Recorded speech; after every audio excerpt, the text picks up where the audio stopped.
Alright, so this episode's TikTok liberal is a supposed science teacher basically trying to explain gender.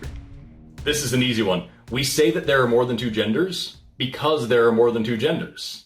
Like a lot more. Remember, gender is a social construct. It's a set of behaviors that we consider appropriate culturally for different sexes. It's something that changes from generation to generation, if not from person to person. But even if you want to just pin that down on biological sex, that's not a binary either. You can't just say you're either XX or XY. There's a lot of variation there. There's XXY, there's X nothing, there's Y nothing. But even if you want to write that off and say those people are just statistical outliers, even if I grant you that, they're still people. So who are you to tell them what they are? Plus, remember, chromosomes are made of genes, like the genes that give you the hormones, give you the body that you have. But those hormones don't do anything unless they have the right cell receptors to bind to, which are controlled by a totally different set of genes. So you have two long gene pathways, both of which are subject to variation.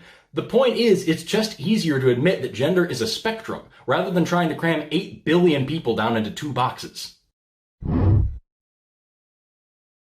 So first of all, this guy is starting out on a losing premises, to be honest, because he's starting off with the whole social construct idea. I'm so tired of hearing social construct, social construct. They say it over and over again for so many things. But this is what gets them in this trap that they cannot get themselves out of. Because the thing is that what this guy's talking about is saying, well, there's factually just more than two genders because of the XXY chromosomes. Oh yeah, by the way, XXY, that's a syndrome. Like that's an actual scientific anomaly that's diagnosed as such, not its own gender. That's not what that is. Doesn't have a name. It's a syndrome.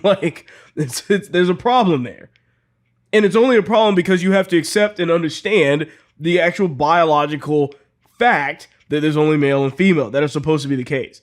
But the thing is that these guys, the people on the left, they're never talking about these anomalies that are legitimately intersex or something. They're not talking about the 0.0001 people that are born that way.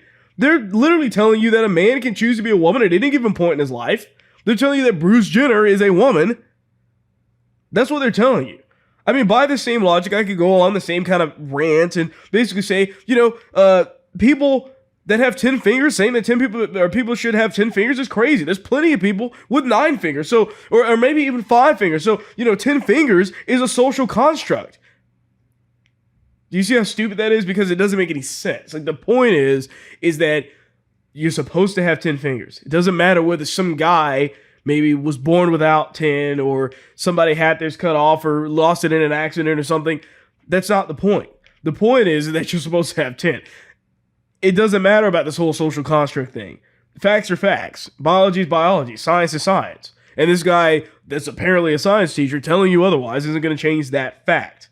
The thing, too, is that when you look at these people and they want to say, well, there's all these, it's just a social construct. Because what they're doing is they're weakening the emphasis on male and female, of the importance of those two things. And they're saying that there's really actually no difference. It's something that we made up. We just entirely made it up out of the blue. So therefore, these names that we attribute men, women, don't matter. That's what they're trying to do, is basically to say it's this free and open scale and you can do whatever you want to do within this range of things. Meanwhile, they're the same people that are arguing, talking about there's some gender pay gap with women, which obviously doesn't exist if you just look at the statistics. But how in the world can you advocate for that on the one hand, and then also say that it's just a social construct? You can't be a feminist and go along with this, because the whole idea of being a feminist is basically admitting that there's only male and female, that there's a difference between men and women need this and that and whatever. So you can't just get rid of that entire idea and then also be a feminist at the same time, because you're telling people that it's a social construct that's made up. There's nothing there. So that's why it never really makes any sense to me. You can't have it both ways. No matter how much Democrats want to try to do that, it never will work. You just watched a clip from The William Hall Show. Please remember to like, share, and subscribe.